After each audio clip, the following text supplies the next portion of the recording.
এতজনকে এত কিছু বলেন, ভয় লাগে না যদি আপনি টার্গেটেড হয়ে যান কখনো হাদি ভাইয়ের মতো?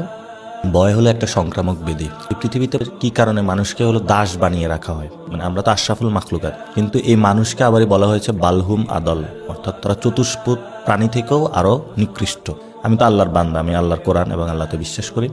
সেখানে বলেছে তিনটা জিনিস, অর্থাৎ ওলা নাবনু আল্লাহকুম বিশাইমিন মিনাল খৌফ, খৌফ মানে ভয়, ওয়াল জুর ক্ষুদা, অর্থাৎ আমরা কেন ক্ষুধার কারণে তো যাই যে ভাই ঠিক আছে গুলশান অফিসে যাই, ওখানে কিছু টাকা পাবো, মানে নিজের বাপ বলে আরেকজনের বাপ বানায় দিই।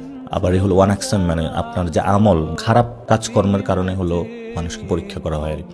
এই তিনটা জিনিস আমি আমার লাইফ থেকে বাদ দিয়ে দিয়েছি। রাসূল সাল্লাল্লাহু আলাইহি সাল্লাম যখন ইসলামের দাওয়াত দিয়েছিলেন, বলছে তোমাকে চাঁদ তারা দেওয়া হবে, সূর্য এনে দেওয়া হবে, তারপরও তো মুখটা বন্ধ করো। রাসূল সাল্লাল্লাহু আলাইহি সাল্লাম কিন্তু কখনোই এটার সাথে কম্প্রোমাইজ করেন নাই। তো এখন আমি যদি বলি লা ইলাহা ইল্লাল্লাহু মুহাম্মাদুর রাসূলুল্লাহ, অর্থাৎ আমি রাসূলকে বিশ্বাস করি সাল্লাল্লাহু আলাইহি সাল্লাম এবং আমি তার উম্মত দাবি করি, তা আমি কেন ভয় পাবো? আমার একদম স্পেসিফিক, আমি আল্লাহ ছাড়া কারো ভয় পাই না।